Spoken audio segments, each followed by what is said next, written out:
আজকে আমি চলে এলাম। আমি রীনা মণ্ডল আপনাদের সামনে সমাজের কিছু ঘটনা তুলে ধরবার জন্য। আমি আমার মতন করে আমি তুলে ধরি আপনাদের সামনে। দেখুন, আজকে আপনারা টিভি খবর শোনার জন্য টিভি খুলবেন এবং সোশ্যাল মিডিয়াতে এসআইআর হঠাৎ করে আমাদের বিধানসভার ৩-৪ মাস আগে এসআইআর ফর্মটা দিয়েছেন, সেটা নিয়ে এখনো অবধি তার কোনো মীমাংসা করা হয়নি। একবার একরকম পদ্ধতি এরা চালু করছেন, কোন পদ্ধতি করলে কত জনগণকে বাদ দেওয়া যাবে বাংলাতে, সেটাই চেষ্টা করছেন। বৈধ ভোট এবং অবৈধ ভোট। বৈধ ভোট যারা দিচ্ছেন এত বছর ধরে, যারা এত বছর ধরে বাংলাতে বাস করছেন, তারা তো নিশ্চয়ই বৈধ ভোট। সেগুলোকে ডিলিট করে রাখা হয়েছে বা নাম তোলা হয়নি। আর যেগুলো অবৈধ ভোট আছে, সেগুলোকে আপনারা বাংলাতে বা সমাজে নামটা কালেকশন করুন, তাদের নামটাকে বাংলাতে ভোটার বা ভোট দেওয়ার জন্য সেটার কাজ করুন। আপনারা চিন্তা করছেন কে অবৈধ, তাকে আমরা বাদ দেব, তাকে আমরা বাংলাদেশ থেকে ভাগিয়ে দিব। বাংলাদেশে আমাদের বাংলাতে যত জনগণ আছেন, তারা তো এত বছর ধরে ভোট দিয়েছেন, তাদেরকে তখন আপনারা দেখেননি কে বৈধ কে অবৈধ। বিধানসভার ভোটের আগে জনগণকে আপনারা ক্লান্ত, অশান্ত, নাজেহাল করে তুলছেন। আপনাদের যেটা মনে হচ্ছে আপনারা সেটাই করছেন। যে কোনো একটা সঠিক পদ্ধতিতে কাজ করলে জনগণের সুবিধে হয়। আপনারা একবার ওই কোর্টে যাচ্ছেন, একবার সেই কোর্টে যাচ্ছেন, একবার এখানে ওনার হাতে দিচ্ছেন, একবার ওনাদের হাতে দিচ্ছেন। কে এগুলো ঠিক করবে, কে এগুলো সঠিক করে তুলবে, কার ভোটে নাম আছে আর কার নাম নেই? আপনারা কি করবেন বাংলার জনগণকে তাড়ানোর জন্য? সেই জন্য সারাক্ষণ আপনারা নানা রকম চেষ্টা করছেন। জনগণ কি আপনাদেরকে এই জন্য ভোট দিয়ে দাঁড় করিয়েছে? প্রত্যেক জনগণ নাজেহাল হয়ে গেছে। একটা গরিব শ্রেণীর মানুষ যারা দিনে কাজ করে খায়, দিন মজুরি যারা 300-600 টাকা পায়, তারা আপনাদের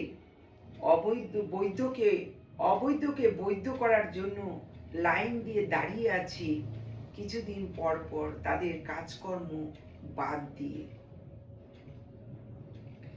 আপনারা যদি এত কিছুই করতে পারেন, আপনারা গ্যাসের দাম বেড়ে গেল, আপনারা সেটা কমাতে পারছেন না।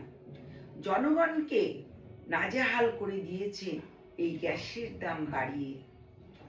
আপনারা নিম্ন শ্রেণীর মধ্যবিত্ত লোকের কথা একবার ভাবুন, তারা চলবে কি করে? আপনারা জনগণের উপর নানা রকম চাপের সৃষ্টি করছেন। জনগণ বাঁচবে কি করে বলুন তো?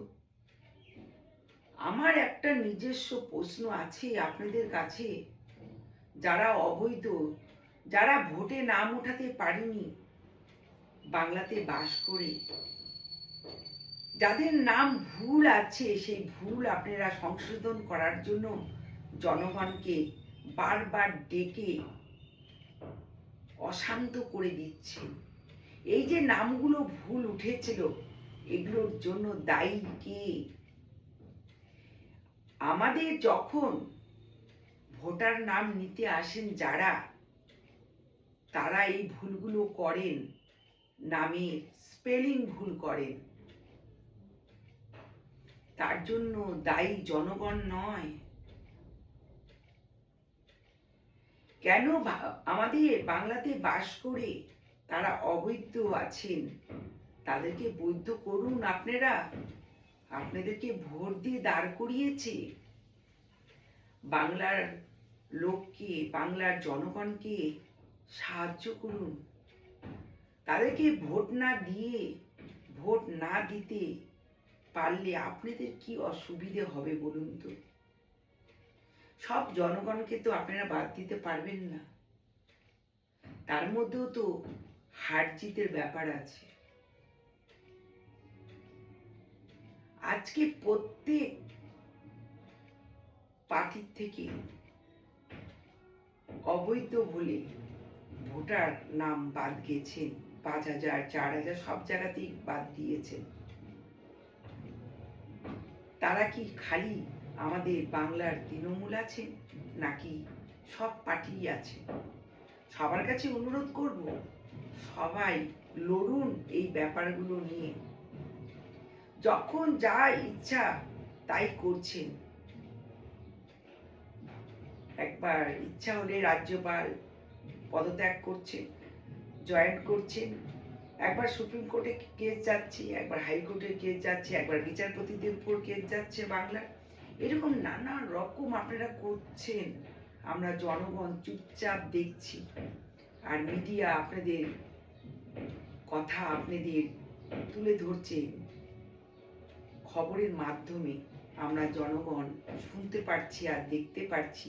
আর সেটাই আমরা জনগণ বিশ্বাস করছি। আমরা অরিজিনাল যে কাহিনী সমাজে সেগুলো জানতে পারি না। যে যাকে সাপোর্ট করছেন সে তার ব্যাপারেই বলছেন। আসল কথাটা কি, আসল প্রতিবাদটা কি, আপনারাও তুলে ধরুন। আমাদের জনগণকে বাঁচতে হবে। আমরা বাঁচতে চাই। গ্যাসের দাম, খাওয়ার মানে খাদ্যদ্রব্যর দাম, পেট্রোলের দাম বাড়িয়ে দিয়ে জনগণকে বিপদের মুখে ফেলবেন না।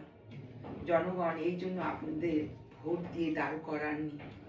আপনারা জনগণকে সাহায্য করুন, যাতে তারা সুখে বাংলাতে, অল ইন্ডিয়াতে মাথা উঁচু করে বাঁচতে পারে, মাথা উঁচু করে চলতে পারে, দুমুঠো ভাত পেটে খেয়ে বেঁচে থাকতে পারে।